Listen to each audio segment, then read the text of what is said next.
Hello, hello, hello, everyone, and welcome to tonight's 30-minute growth session where we are focusing on effective communication, building stronger connections. I am so excited to have back with me today on our Wednesday night session, Dr. Nisa Jenkins. How are you? Hey, Dr. Campbell, doing well. Glad to be back with you. It is always a pleasure to serve with you. So, looking forward to our talk tonight.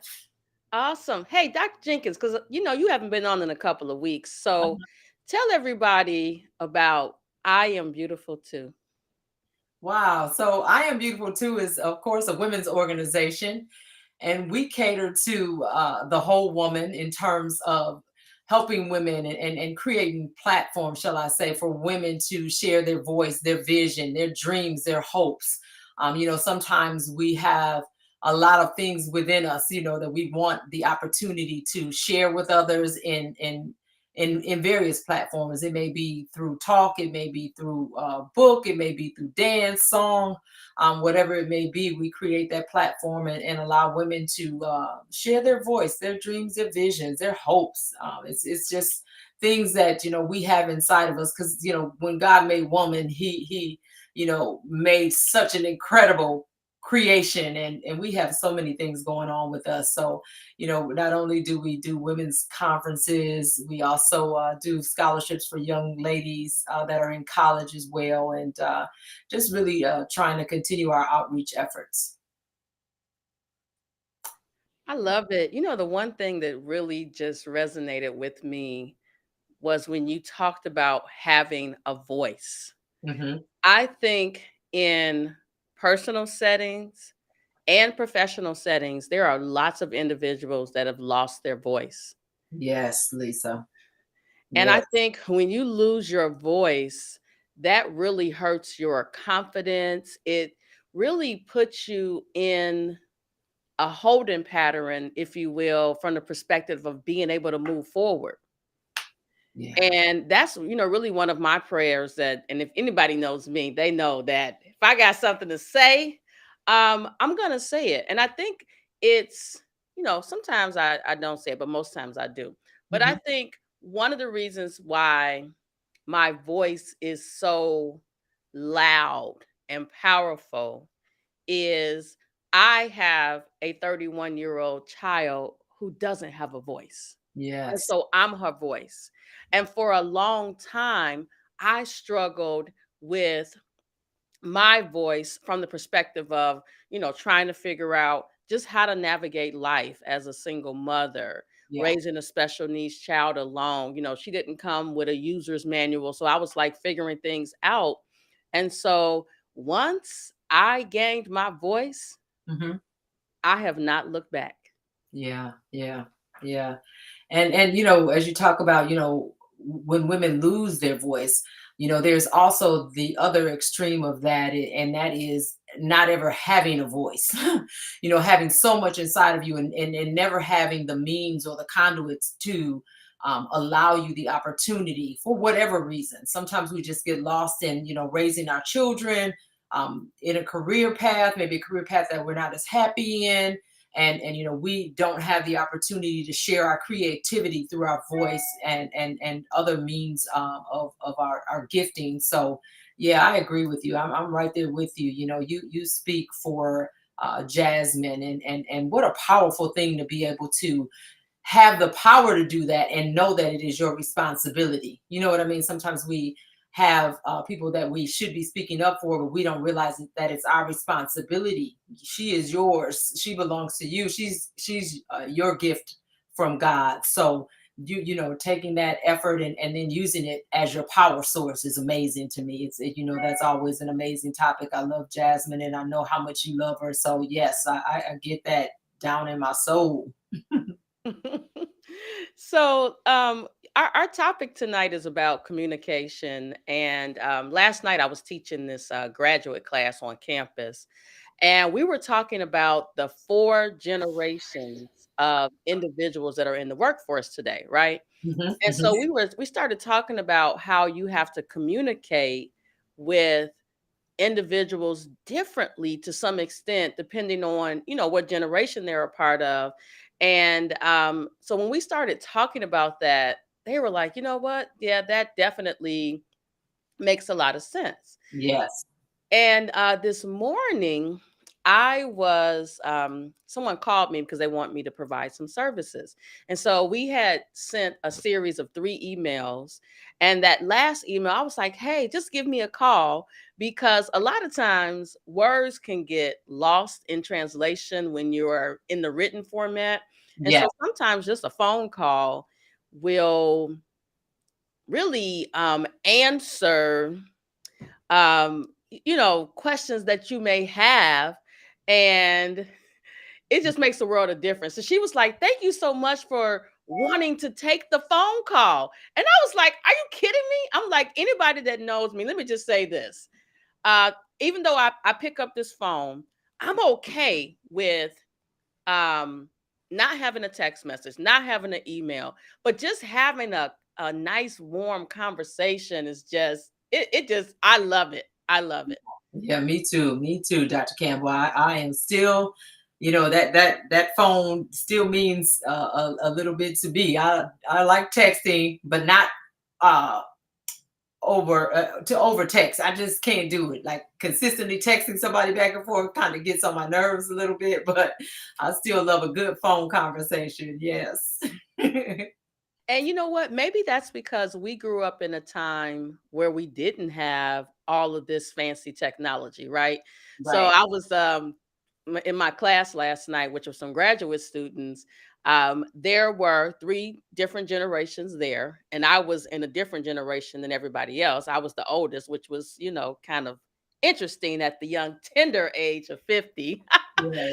But I started talking about how in the hospital, we used to have to page doctors, right? We have to Mhm, page mhm. them, wait for them to call us back.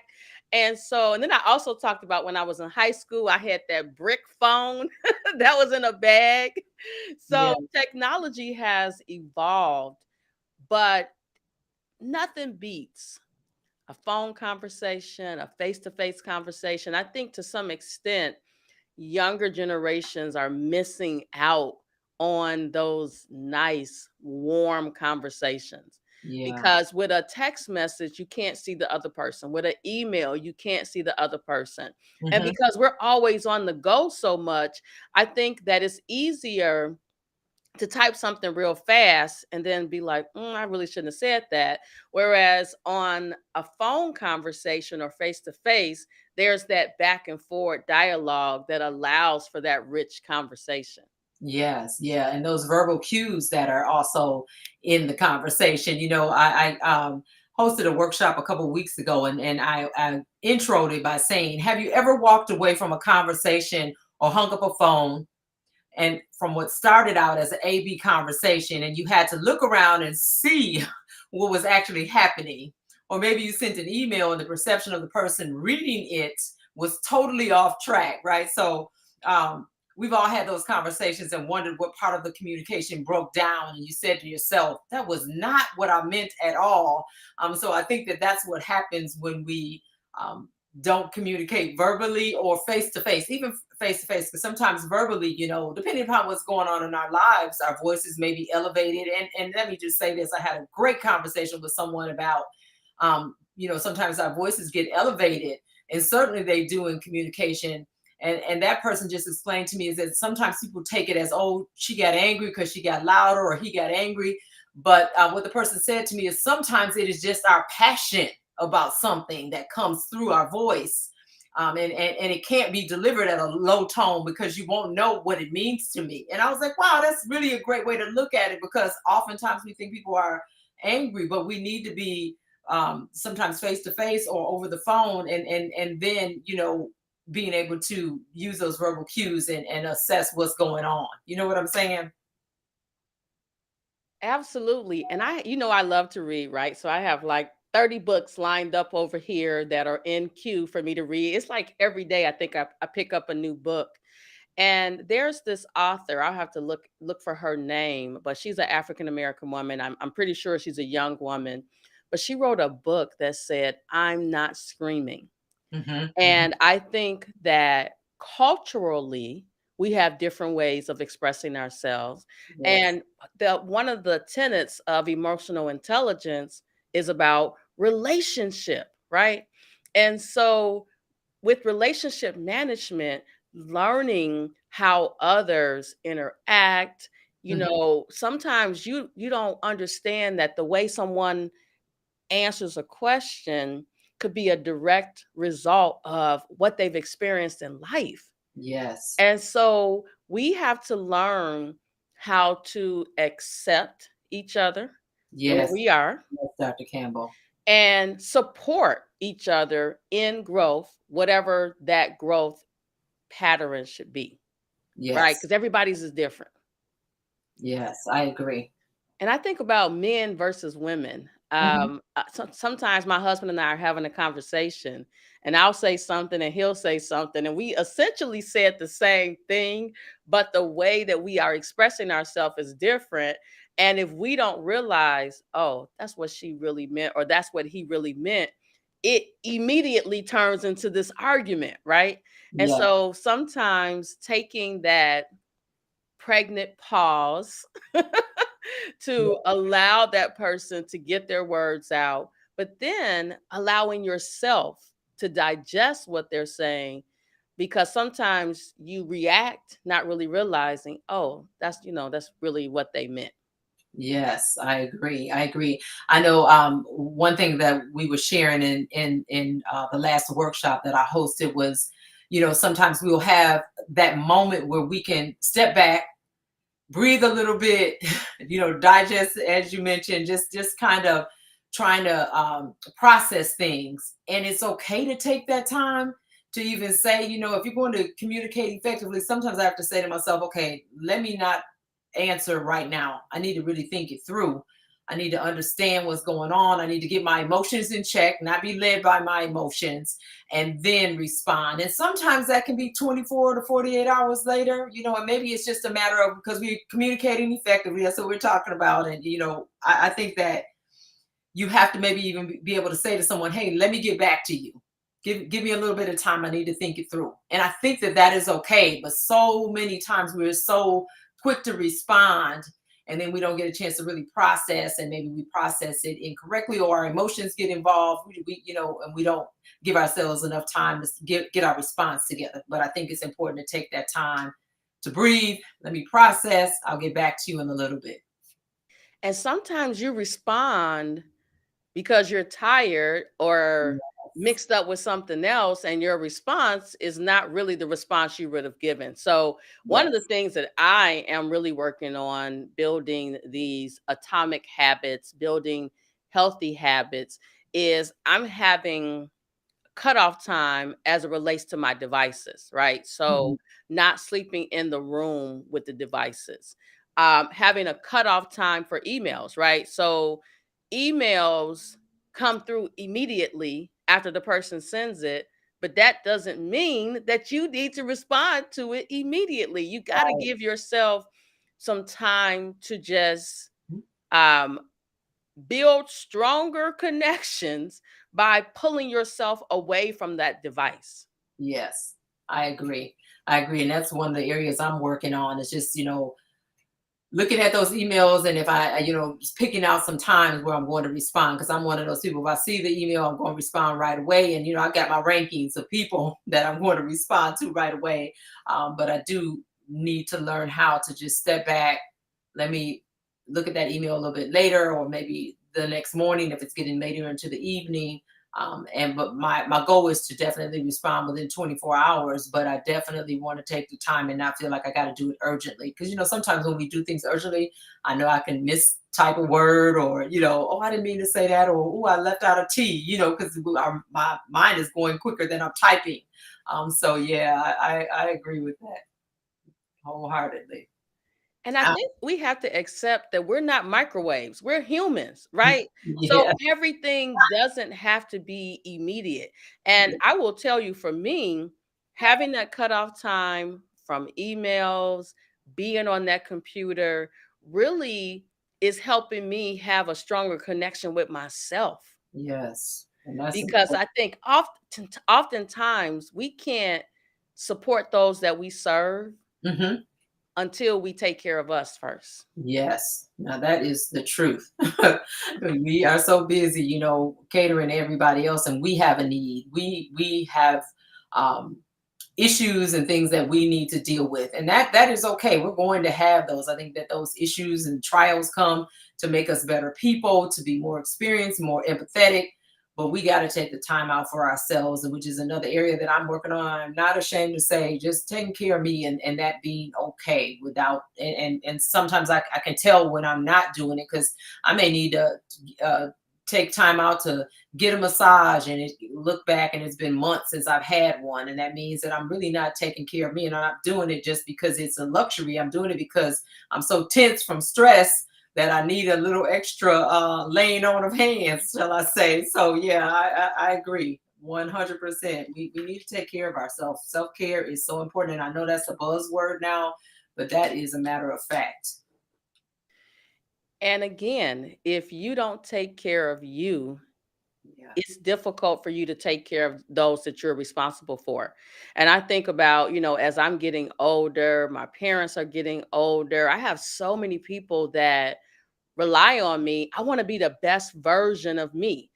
Somebody typed in the chat that, like, oh my gosh, you're the person that does the YouTube videos, right? But Yes. when I'm on those YouTube videos and I'm so excited about coding, I got to take care of myself so that when I make the videos, which I need to make some more videos, I got to really figure out how to schedule those videos. But I enjoy, look, I don't like doing coding, but I enjoy teaching the future generation of Yeah. coders because I want them to love it as much as I do, but I want them to do it. And I work with the doctors, helping them improve their documentation so that the coders can actually code. Yes. Yeah. Yeah, you're so good at it too. I think that's important, for people to know what it takes to do to communicate all of that. It's not something that you just wake up in the morning and do. You got to schedule, you got to get your content together, you got to deliver it, and all of that's communication, and effectively communicated, rightfully so, as we can see in the chat. So I think that's important to take care of yourself so that you can do those things and do it well as you do. Now, Dr. Jenkins, what would you say to that person who has lost their way? They don't think that they're beautiful too. What would you say as a first step that they would need to do to help themselves get back on track? Wow, that's it's going to vary from one person to the next, but I definitely would say one of the main things and major things that you can do in your life is just take time to sit down, to breathe, to let yourself off the hook for those things that you really had no control over, and perhaps there was some efforts on our parts, I don't know, but we got to let ourselves off the hook, and we got to start over again, begin again. Every morning we should look to begin again, and not really worry about what happened yesterday, and we look at it and say, what can I do better? How can I take care of myself better, and so that I can be better for others, no matter who they are. And then the other piece is to start to learn who you are. What are those things you enjoy in life? What makes you happy? Ask yourself those questions. We might have to ask ourselves every day, because there's going to be different things that make us happy. What made me feel joy today? What made me feel good about me? And finding out what those things are, so that we can surround ourselves, so that we can saturate ourselves in those things, so that we can be the best person that we can be.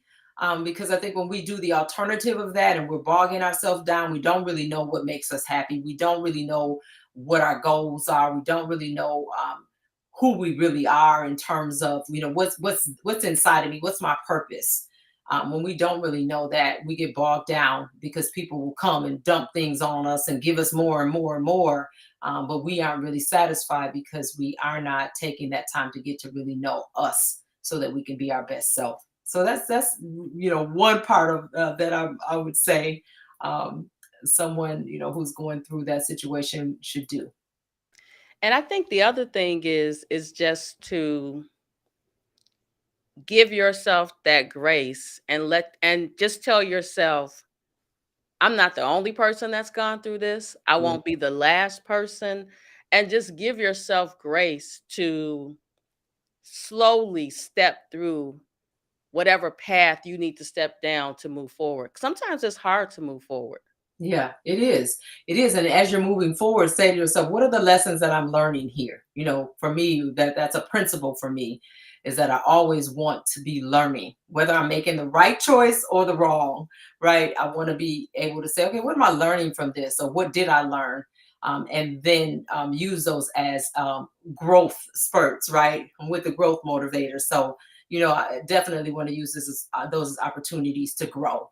And then what can learning is perpetual. So I'm going to say to myself, okay, yeah, I learned that, but what else can I learn? Or I got to do a little research because I want to know a little bit more about what I should be learning.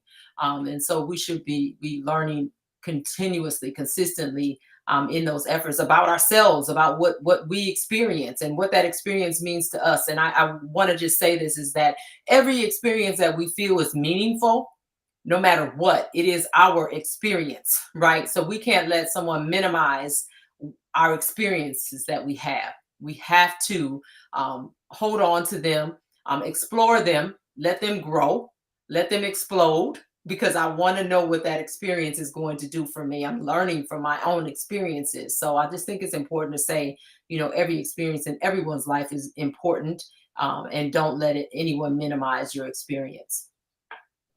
And I also think it's important for us to understand that not every experience is should be labeled as bad. Right. Everything that you experience in life is meant to help you grow. Yes. And it allows you to help others, right? When I think about being a young mother, 19 years old, having a baby that couldn't walk, couldn't talk, I realized that that experience was designed. First of all, she was given to me because God knew I could handle it, right? But Yes. also that experience that I walked through with her, that I continue to walk through with her, makes me stronger and stronger. But then it also has allowed me to become the growth motivator, right? Where Yes. I'm able to motivate others in any space that I walk into. Yes. But the concept of that perpetual learning is Mhm. something that some people don't realize is key. I was at a meeting last Saturday and I was just kind of, laid back on the break and just taking a moment to pause. I was digesting the information that I just heard. And some people are on the go so much that Mhm. they don't really take the time to learn, and you should be learning faster than you're growing. So when you get to the place, you're ready.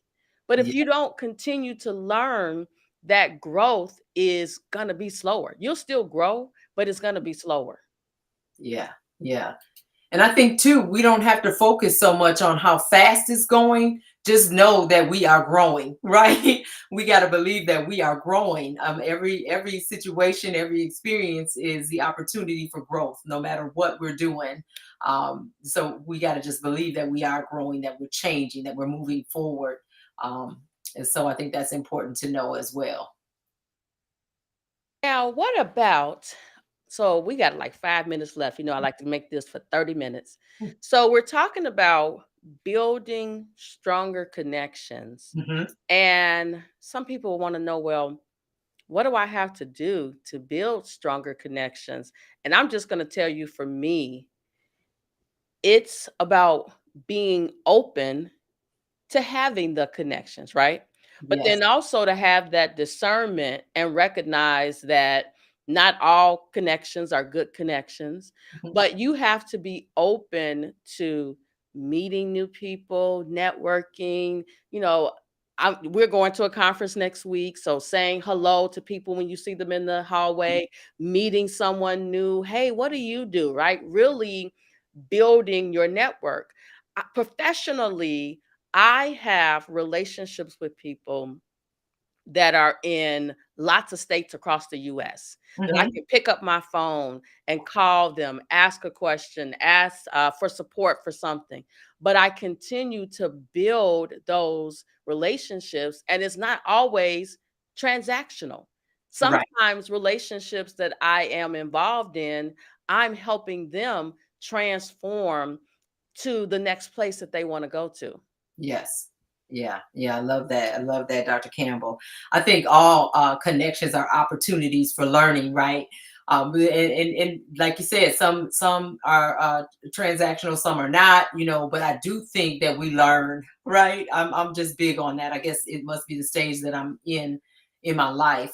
But as we meet new people, it can just be a brief conversation. What did I learn? Wow, she communicated well. Wow, she made good eye contact. I'm just trying to watch all the dynamics going on as people engage. If they are, doing more of a presentation, I'm trying to learn how can I utilize what I'm seeing. Right. So I think that's important. And sometimes those connections are, you may say hello to someone, but think about this, that you may be the only person that said hello all day long, or that gave them any eye contact that said, hey, I matter, I'm important.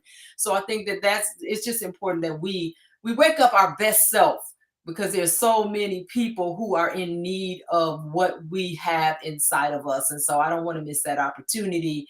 And I want to be learning from those connections that are being made. And also being open to learning. I'm a part, of different organizations, and people don't believe this. I could be in a meeting with others and not say a word. And Yeah. that's because I'm, first of all, trying to figure out everybody, watching their body language and listening to the dialogue. And of course, I'm coming up with, oh, that'd be a great topic to talk about on my show, right? But always be in learner mode Hmm. instead Hmm. of judger mode. It Yeah, will that's carry a good point. you a long way. But Yeah. then again, let me just say, everybody who you are connected with, they may not mean you any good. And you got to recognize when it's time to walk away Yeah. peacefully to keep yourself, intact. Yeah, yeah, I love the way you said that, and when I think about judge mode, just including myself, I think sometimes we're judging when we really don't even realize that we're judging. We don't want to call it that, but I try to make a conscious effort to be aware of the fact that that was a judgmental statement, right? So that I can let my hair down. Okay, you don't have to have an opinion about everything. You do not have to. So I think that's important. And even as we communicate, right? Because we're communicating verbally, non-verbally, we're listening. There are many conduits which we communicate through. So I just think it's important to relax and not have to judge everything that we see. Ooh, Yeah. you said something that was powerful because I think that today, October 4th, 2023, at 6:29 p.m. Central Time, I am the most relaxed that I've been in probably a few years. Mhm. And that's because right now I'm in what they call the messy middle, where I am very close to the things that I've been working hard for. Yes. And that messy middle is a little rough, right? Because I'm like, oh, let me just go back into my comfort zone. But as I'm transitioning and climbing higher and higher, it's scary, but it feels so good. And I am at peace. I never thought that I would be going out of the country and doing multiple speaking engagements, right? Like I spoke in Abu Dhabi in 2018, I think it was, but I'm going to Barbados, right? So I'm building these stronger connections based on my ability to effectively communicate. Yes. Yeah. Yeah. And I think it's just so important. These are just a few. I know we're wrapping up here, but some key reasons why communication is so vital. right? As we're number one, building those relationships, expressing our thoughts and ideas, resolving conflict, which would be a great topic in itself. Sharing information, our professional success, these are reasons why we should communicate. Effective collaboration, innovation, and creativity. Come on out of here. Come on out of me. I want to share this. I want to let you know what's really inside of me. Personal growth, right? Cultural understanding. If we communicate, we get a chance to understand culturally what's important to someone else, why they do the things they do, as well as social interaction. It's healthy to communicate and to have social interaction. There are times when we, have to shut away and go alone and be by ourselves, but we need that social interaction. It is very healthy, and I think it is evident due to COVID-19, how we felt when we couldn't go everywhere we wanted to. We couldn't visit the people we needed to visit. So I think everybody can get that now. But effective leadership, right? Got to be able to communicate and as an effective leader. And then healthcare and well-being, right? So if we're communicating, I get a chance to let you know how I'm doing. You get a chance to ask me some questions about myself. We get a chance to dialogue. This month is Breast Cancer Awareness Month, I believe. And so, those kinds of things we need to communicate to people, because there's somebody out there who may have some issues and need to hear that information so they can go in and get themselves checked out. So, it's just a whole gamut of things related to our effective communication. And I think it's just so important that we share, that we talk, that we have those conversations, those crucial conversations that will make the difference. Also, this is Domestic Violence Awareness Month as well. So get the girls checked out. That is so important. I always go in November, after the Mad Rush, because everybody likes to go in October because it's on their calendar. But Yeah. also, it is Domestic Violence Month. And, for those that are struggling with that area, reach out to the domestic violence hotlines and just don't suffer in silence. Yes.